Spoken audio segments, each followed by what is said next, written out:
Hi, I'm Joe. Hi, I'm Donovan, and today we're looking at climate change. Joe, if we look at climate change and the impact it has on Africa, what are some of your top three talking points that matter to you? Well, thanks for that question. So, the top three things that I think as young African lawyers we should be focusing on when it comes to the climate change conversation is first the cost. So, the cost of adapting to climate change in Africa is estimated by the UNDP to be about $50 billion by 2050 per year. I think that's insane, and that's something that we should be talking about and trying to mitigate right now. Secondly, is the threats that we face.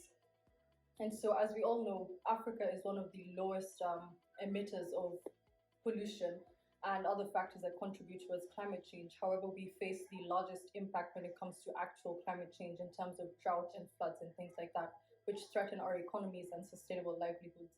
So, I think the threat is something else that we should be talking about and focusing on.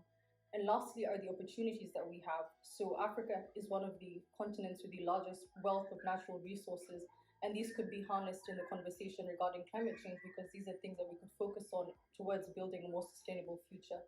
And I think as young lawyers, these are things we should be thinking about and focusing on and trying to have real conversations on and try to innovate solutions that could contribute towards building a better future for Africa. And so for Donovan, I think something that would be interesting for you to answer is what does the climate change conversation mean for you personally?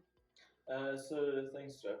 So personally, for me, I'll start off with being a father of a one-year-old boy. I wonder what his future looks like and what the effects will be in terms of his education, growing up, and then him going into the working environment. Secondly, for my job, what does my job look like in the next few years, say 10 to 15 years? Will the focus still be the same? Will we still be doing things in a similar way, or how do we adapt moving forward?